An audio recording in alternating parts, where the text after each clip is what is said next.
जय श्री कृष्णा। राधे राधे। आज हम सुनेंगे बृहस्पतिवार व्रत कथा।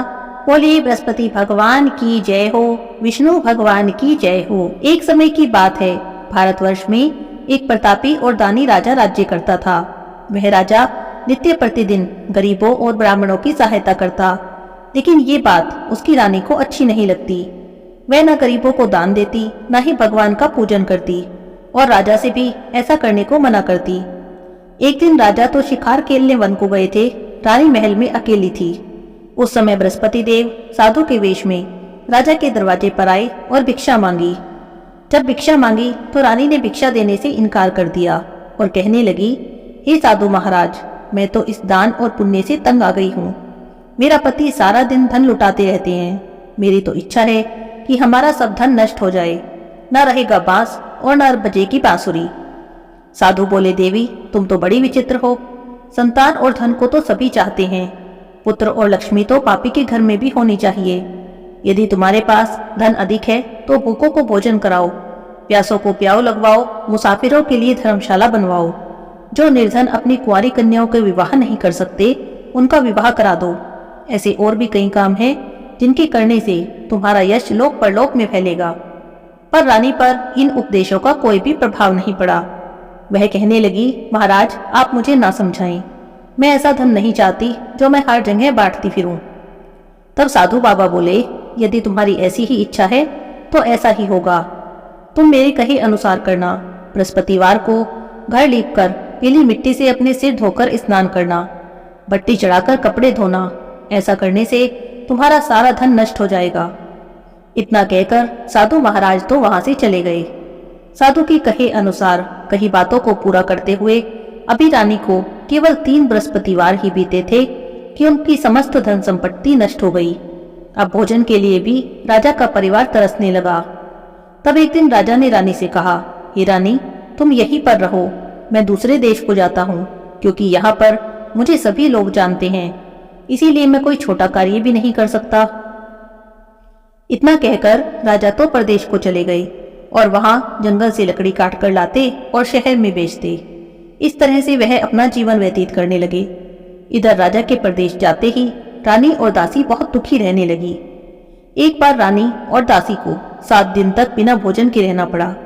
तो रानी ने अपनी दासी से कहा, हे दासी, पास ही के नगर में मेरी बहन रहती है, वह बड़ी धनवान है, तुम उनके पास जाओ और कुछ अनाज ले आओ, थोड़े समय के लिए गुजर बसर हो जाएगी। तब दासी रानी की बहन के पास गई। उस दिन गुरुवार का दिन था। रानी की बहन उस समय बृहस्पतिवार की कथा सुन रही थी। तब दासी ने रानी की बहन को अपनी रानी का संदेश दिया, लेकिन रानी की बड़ी बहन ने कोई भी उत्तर नहीं दिया।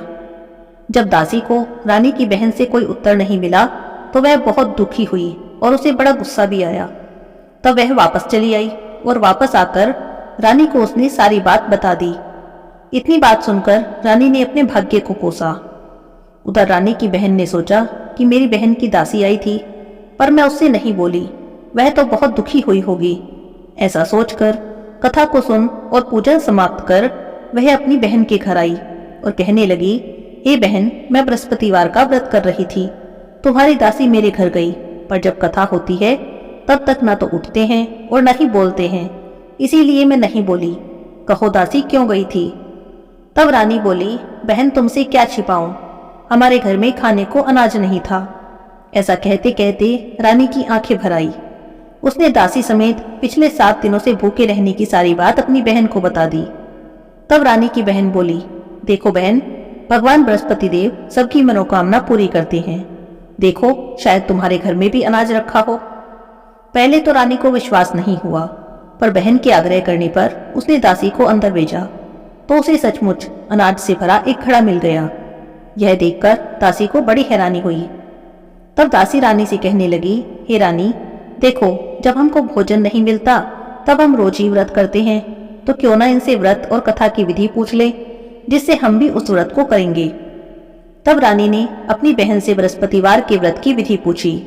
तब बहन कहने लगी कि बृहस्पतिवार के व्रत में चने की दाल और मुनक्का से विष्णु भगवान का केले की जड़ में पूजन करना और दीपक जलाना, व्रत कथा सुनना और पीला भोजन करना। ऐसा करने से बृहस्पति भगवान प्रसन्न होंगे। व्रत और पूजा की विधि बताकर रानी की बहन अपने घर लौट गई। 7 दिन बाद जब गुरुवार का दिन आया तो रानी और दासी दोनों ने व्रत रखा। गुड़साल में जाकर चना और गुड़ ले आई। फिर केले की जड़ में भगवान विष्णु का पूजन किया। अब पीला भोजन कहाँ से आए, इस बात को लेकर दोनों बड़ी दुखी थी, पर क्योंकि उन्होंने व्रत रखा था इसीलिए बृहस्पति देव उनसे प्रसन्न थे। एक साधारण व्यक्ति के रूप धारण कर 2 थालों में सुंदर पीला भोजन लेकर आए और दासी को दे दिया। भोजन पाकर दासी बड़ी प्रसन्न हुई। फिर रानी के साथ मिलकर उन दोनों ने भोजन किया। इसके बाद से तो वे सभी गुरुवार को व्रत और पूजा करने लगी। बृहस्पति भगवान की कृपा से उनके पास फिर से धन संपत्ति हो गई, पर रानी फिर से पहले की तरह ही आलस्य करने लगी। तब दासी बोली, देखो रानी, तुम पहले भी इसी तरह आलस्य करती थी, तुम्हें धन के रखने में कष्ट होता था, इस कारण सभी धन नष्ट हो गया। अब बृहस्पति भगवान की कृपा से धन मिला है, फिर तुम आलस्य करती हो। रानी को समझाते हुए दासी कहती है कि बड़ी मुसीबतों के बाद हमने यह धन पाया है, इसीलिए दान पुण्य करो, भूखे मनुष्यों को भोजन कराओ, धन को शुभ धन कर्मों में खर्च करो, जिससे तुम्हारे कुल का यश बढ़ेगा और स्वर्ग की प्राप्ति होगी और पितृ प्रसन्न होंगे।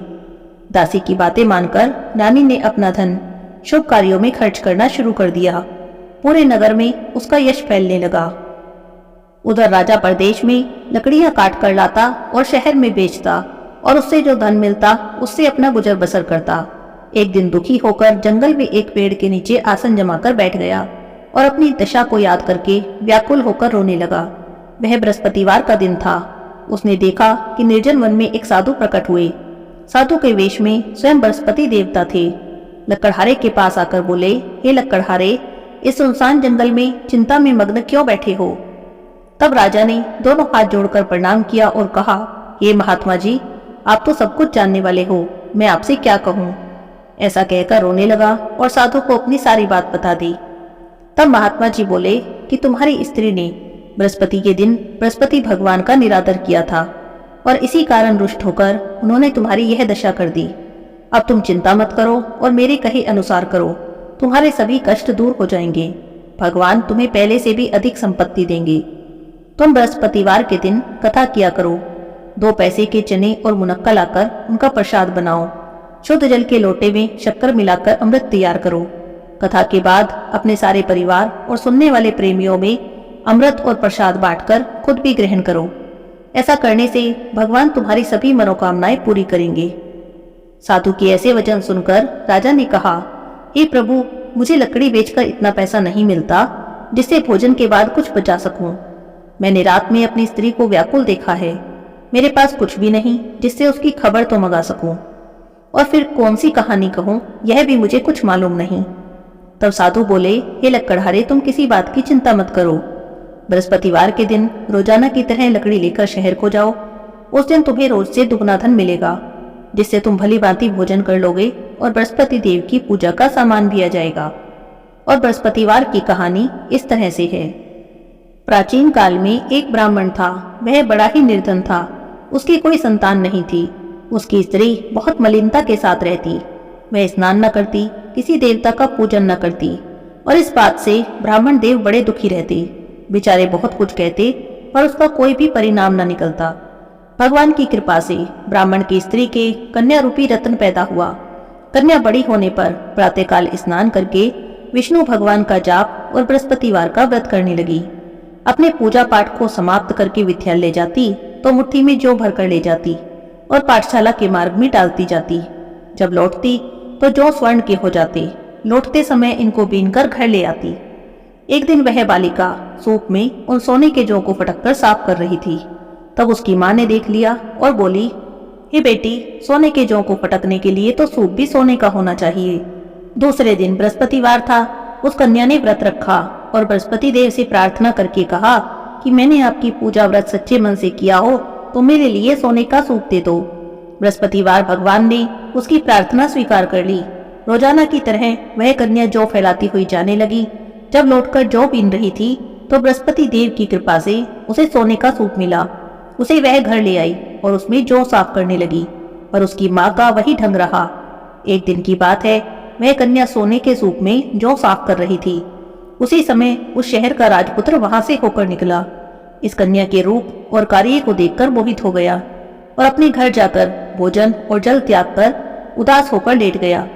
राजा को जब इस बात का पता लगा तो अपने प्रधानमंत्री के साथ उसके पास गए और बोले, हे बेटा, तुम्हें किस बात का कष्ट है?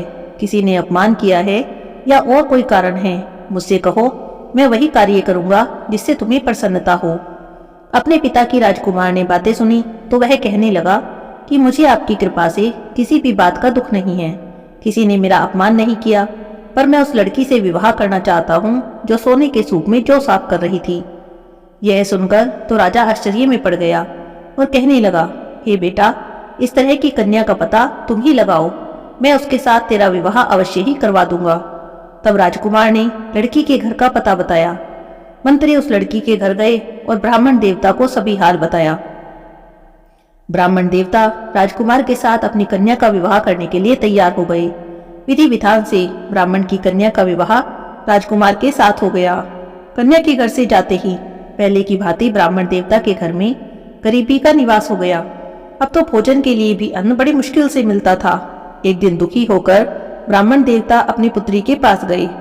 तब बेटी ने पिता की दुखी अवस्था को देखा और अपनी माँ का हाल पूछा। तब ब्राह्मण ने सभी हाल कह दिया तो उसकी बेटी ने बहुत सा धन देकर अपने पिता को विदा कर दिया। इस तरह ब्राह्मण का कुछ समय तो सुख से बीता।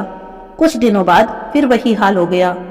ब्राह्मण फिर अपनी कन्या के यहाँ गए और सारा हाल कहा तो लड़की बोली, पिताजी, आप माताजी को यहाँ लिवा लाओ, मैं उन्हें विधि बता दूंगी जिससे गरीबी दूर हो जाए। तब ब्राह्मण देवता अपनी पत्नी को साथ लेकर पहुंचे तो बेटी अपनी माँ को समझाने लगी, हे माँ, तुम प्रातःकाल सुबह उठकर स्नान आदि करके भगवान विष्णु का पूजन किया करो तो तुम्हारी सब गरीबी दूर हो जाएगी। पर उसकी माँ ने उसकी एक भी बात नहीं मानी। सुबह उठी और अपनी पुत्री के बच्चों की झूठन को खा लिया। इससे उसकी बेटी को बहुत गुस्सा आया। एक रात को कोठड़ी से सभी सामान निकाल दिया और अपनी माँ को उसमें बंद कर दिया। सुबह उसमें से निकाला, स्नान आदि करा के पाठ कराया तो उसकी माँ की बुद्धि ठीक हो गई। इसके बाद तो हर बृहस्पतिवार को वह व्रत करने लगी और विष्णु भगवान का पूजन करने लगी। इस व्रत के प्रभाव से उसके माता पिता बहुत ही धनवान और पुत्रवान हो गए। बृहस्पति देव के प्रभाव से इस लोक के सभी सुखों को भोगकर स्वर्ग को प्राप्त हुए। बोली विष्णु भगवान की जय, बृहस्पति देव भगवान की जय। इस तरह से कहानी सुनाकर साधु देवता वहां से अंतर्ध्यान हो गए। धीरे धीरे समय बीता। बृहस्पतिवार का दिन आया। उस दिन राजा जंगल से लकड़ी काटकर शहर में बेचने गया। उसे उस दिन और दिन से अधिक पैसे मिले। राजा ने चना गुड़ सब लाया और गुरुवार का व्रत किया। उस दिन से उसके सभी कलेश दूर हो गए। पर जब दोबारा गुरुवार का दिन आया तो बृहस्पतिवार का व्रत करना भूल गया। इस कारण बृहस्पति भगवान उससे नाराज हो गए। उस दिन उस नगर के राजा ने एक विशाल यज्ञ का आयोजन किया। शहर में घोषणा करा दी कि कोई भी मनुष्य अपने घर में भोजन नहीं बनावे, न आग जलावे। सभी लोग मेरे यहाँ भोजन करने आवे और इस आज्ञा को जो न मानेगा उसे फांसी की सजा दी जाएगी। इस तरह की घोषणा संपूर्ण नगर में करवा दी गई।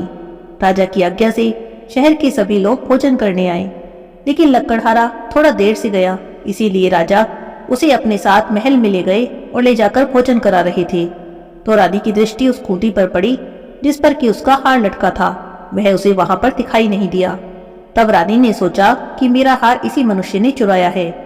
उसी समय सिपाही बुलाकर उसे कारागार में डलवा दिया।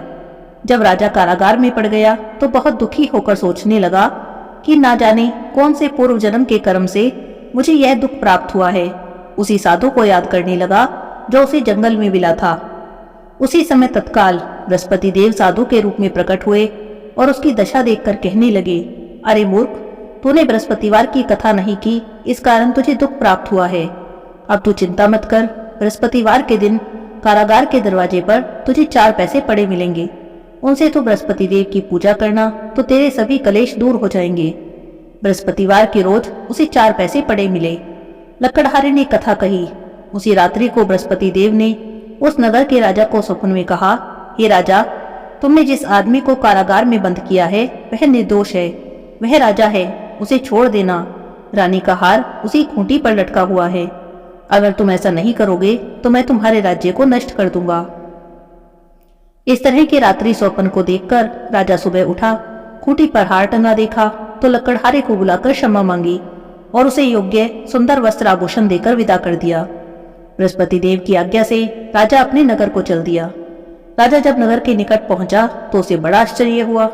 नगर में तो पहले से भी अधिक बाग, तालाब, कुएं, बहुत सी धर्मशाला, मंदिर बने हुए थे। तब राजा ने पूछा, यह किसका बाग और धर्मशाला है? तब नगर के सभी लोग कहने लगे, ये तो रानी और बांदी के हैं। तब राजा को बड़ा आश्चर्य हुआ और गुस्सा भी आया। जब रानी ने खबर सुनी कि राजा आ रहे हैं तो उन्होंने दासी से कहा, दासी देखो, राजा हमको कितनी बुरी हालत में छोड़कर गए थे। हमारी ऐसी हालत देखकर लौट न जाएं, इसीलिए तुम दरवाजे पर खड़ी हो जाओ। आज्ञा अनुसार दासी दरवाजे पर खड़ी हो गई। राजा आए तो उन्हें अपने साथ लिवा लाई। तब राजा ने क्रोध करके अपनी रानी से पूछा कि बताओ, यह धन तुम्हें कैसे प्राप्त हुआ? तब उन्होंने कहा कि हमें तो यह सब धन बृहस्पति देव के व्रत के प्रभाव से प्राप्त हुआ है। तब राजा ने निश्चय किया कि 7 रोज बाद तो सभी बृहस्पति देव का पूजन करते हैं, पर मैं दिन में रोज 3 बार कहानी कहा करूंगा और रोज ही व्रत किया करूंगा। अब हर समय राजा के दुपट्टे में चने की दाल बंधी रहती। राजा दिन में 3 बार कहानी कहता। एक दिन राजा ने सोचा कि चलो अपनी बहन के यहाँ हुआ आए।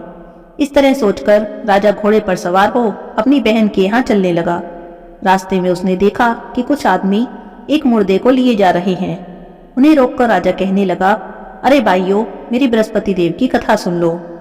वे बोले, लो, हमारा तो आदमी मर गया है, इसे अपनी कथा की पड़ी है। पर कुछ आदमी बोले, अच्छा कहो, हम तुम्हारी कथा भी सुनेंगे। तब राजा ने दाल निकाली और कथा आधी हुई थी कि मुर्दा हिलने लगा और कथा के समाप्त होते ही राम राम करके वह मनुष्य उठकर बैठ गया। राजा आगे चल दिया। आगे मार्ग में एक किसान खेत में हल चलाता मिला। राजा ने उसे देखा और बोला, अरे भैया, तुम मेरी बृहस्पतिवार की कथा सुन लो। किसान बोला, जब तक मैं तेरी कथा सुनूंगा तब तक तो 4 हरैया जोत लूंगा। जा, तू अपनी कथा किसी और को सुना। राजा आगे चलने लगा। राजा के हटते ही बैल पछाड़ खाकर गिर पड़े और किसान के पेट में बड़ी जोर से दर्द होने लगा। उसी समय उसकी माँ रोटी लेकर आई। जब उसने अपने बेटे का ये हाल देखा तो बेटे से सब हाल पूछा और बेटे ने सारी बात बता दी। बुढ़िया दौड़ी दौड़ी उस घुड़सवार के पास गई। बोली, तू मुझे अपनी कथा सुना दे। अपनी कथा तो मेरे खेत पर चलकर कहना। राजा ने बुढ़िया के खेत पर जाकर कथा करी, जिसे सुनते ही बैल उठकर खड़े हो गए और किसान के पेट का दर्द भी बंद हो गया। चलते चलते राजा बहन के घर पहुंच गया। बहन ने भाई की खूब मेहमानी की। दूसरे रोज प्रातःकाल राजा उठा तो देखने लगा कि सब लोग भोजन कर रहे हैं। तब राजा अपनी बहन से कहने लगा, बहन, ऐसा कोई मनुष्य हो जिसने भोजन न किया हो तो मेरी बृहस्पतिवार की कथा सुन ले। तो बहन कहने लगी, हे भैया, ये देश तो ऐसा ही है। पहले यहाँ के लोग भोजन करते हैं और बाद में कोई अन्य काम करते हैं। अगर कोई पड़ोस में हो तो मैं देखा हूँ। ऐसा कहकर देखने चली गई, पर उसे कोई भी ऐसा मनुष्य नहीं मिला जिसने भोजन न किया हो। अंत में एक कुम्हार के घर में गई जिसका लड़का बीमार था। उसे पता चला कि उनके यहाँ 3 रोज से किसी ने भोजन नहीं किया। तब रानी ने अपने भाई की कथा सुनने के लिए कुम्हार से कहा। वह तैयार हो गया। राजा ने उसके घर जाकर बृहस्पतिवार की कथा कही, जिसे सुनकर उसका लड़का ठीक हो गया। अब तो राजा की प्रशंसा होने लगी। एक रोज राजा अपनी बहन से कहता है, हे बहन, हम अपने घर जाएंगे, तुम भी तैयार हो जाओ। राजा की बहन अपनी सास से कहती है तो सास बोलती है, हाँ चली जा, पर अपने लड़के को मत ले जाना, क्योंकि तेरे भाई की कोई औलाद नहीं है। बहन अपने भाई से बोली, हे भैया, मैं तो चलूंगी, पर कोई बालक नहीं जाएगा। तब राजा बोला, जब कोई बालक नहीं जाएगा तब तुम ही क्या करोगी? बड़े दुखी मन से राजा अपने नगर को लौट आया। राजा ने अपनी रानी से कहा कि हम निर्वंशी हैं, हमारा मुख देखने का धर्म नहीं है, और ऐसा कहकर उदास होकर लेट गया और कुछ भी भोजन नहीं किया।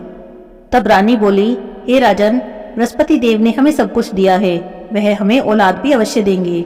उसी रात को बृहस्पति देव ने राजा से स्वप्न में कहा, हे राजा उठ, सभी सोच को त्याग दे, तेरी रानी गर्भ से है। राजा को यह बात सुनकर बड़ी खुशी हुई। 9वें महीने में रानी ने एक सुंदर पुत्र को जन्म दिया।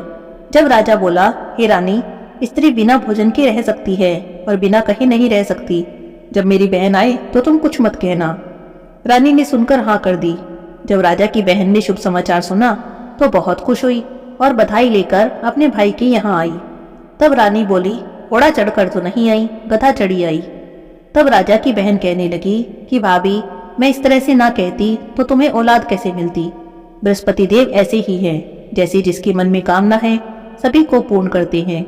जो सद्भावना से बृहस्पतिवार का व्रत करते हैं, कथा पढ़ते हैं, सुनते हैं, दूसरों को सुनाते हैं, बृहस्पति देव उनकी सभी मनोकामना पूरी करते हैं।